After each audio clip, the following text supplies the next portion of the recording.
Collingwood last night just won the inaugural Charity Shield match. Let's get into this review. So before I get into this review, I'm just starting work in a little bit. Just finished from the gym. That's why I'm in this top. I love this top, by the way. I think this was last year's one. And I'm doing something I don't usually do. I'm outside. I've got a coffee from the Studio Beans in Collingwood, near where I work.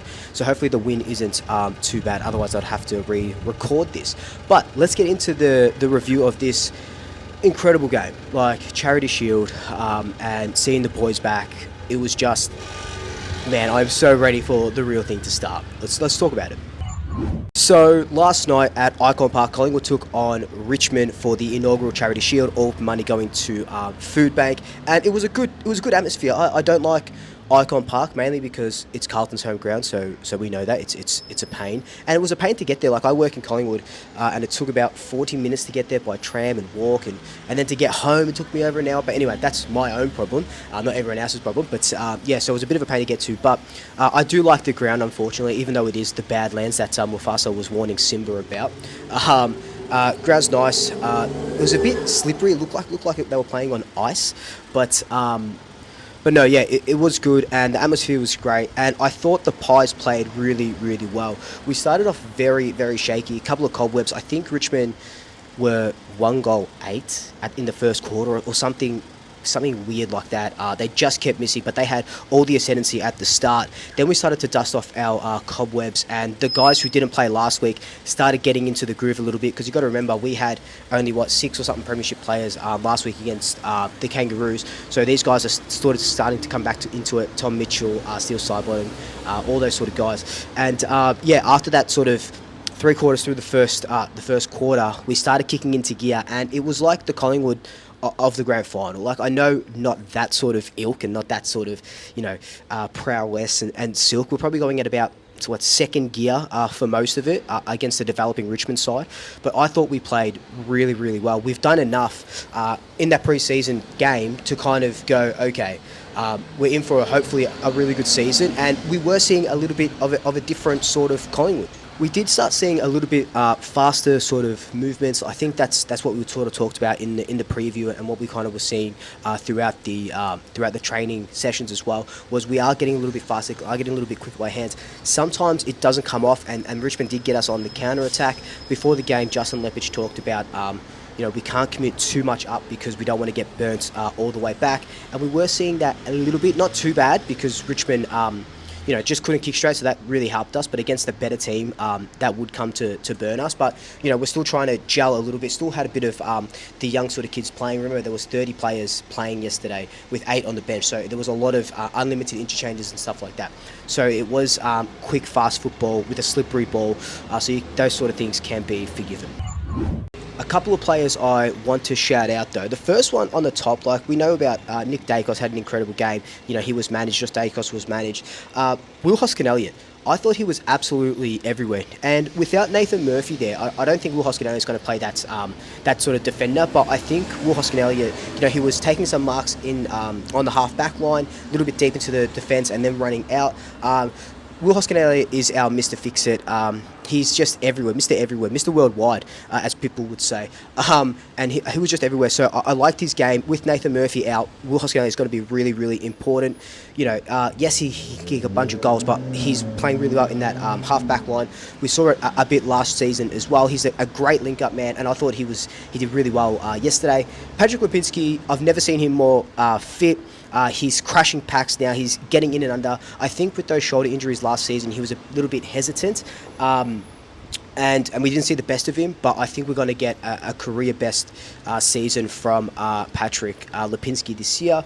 Another guy here, Finn McRae, he came on during the third quarter, and I think he's got his name locked in for round 0. Who comes out for him, I have no clue. Maybe he's a sub, but I thought Finn McRae did everything right. I think he played... I think AFL Central said 53% of game time, game high clearances, inside 50s, tackles, or something like that. He just played really, really well for the short amount of game time that he had.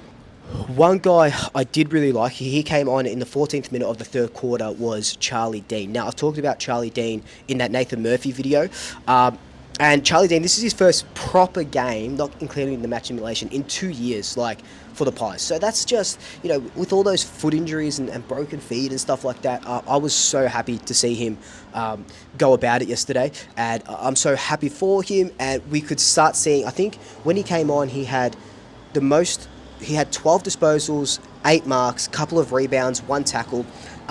So he could be that sort of Nathan Murphy replacement. He said he's learning from Nathan Murphy, so that's a really good teacher, learning from Darcy Moore. I sort of saw him as a Jeremy Howe intercept marking replacement, but without Nathan Murphy, maybe it is Charlie Dean's position. Does he play around zero? I'm not too sure. It would be interesting, but I think they'll go with Billy Frampton for the first couple of rounds and then see how Charlie Dean goes in the VFL and then maybe sort of promote him. The last guy I want to talk about, and I could talk about every single player, right? I could talk about every single player, is Lachie Schultz. I said he's going to kick 4 goals. I think he kicked 1 goal, 2, but his work rate is insane. His defensive pressure is insane. He is such... Look, I love Ginnivan, but he is such a big upgrade from Jack Ginnivan. And, like I've been saying in all my videos when I talk about Lachie Schultz, is Fremantle supporters were telling us how good he is, and we just weren't listening because we don't watch Fremantle games. And now, now we get to see him at his best. Obviously, he's playing around zero. And I don't think... I did say he's going to kick 4 goals, but I don't think he's going to kick a bag every sort of week. He probably gets about 30 goals, 25, 30 goals. But I think he's going to be more that defensive forward with Bo McCreary at his side as well, which is just an absolutely tantalising prospect. Look, all in all, I'll keep this review really short, but look, all in all, I think it was just exciting to see the boys back, get a proper hit out. From our best 23, we've only missed Scott Pendlebury and Jeremy Howe, who they will be playing round zero. A couple of knocks during training, but they definitely will be playing.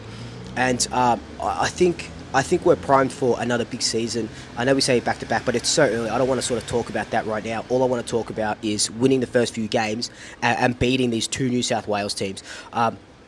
Team selection is going to be interesting. Lipinski, Finn McRae, Charlie Dean possibly, Billy Frampton, and then we haven't even talked about Reece McGuinness and Ash Johnson. Ash Johnson took his chances really well in the first sort of half or so that he was playing. When Reece McGuinness came on, took a couple of really good grabs. He missed one from about 40 metres out, but then took another good grab and kicked another one. I think it's going to be hard.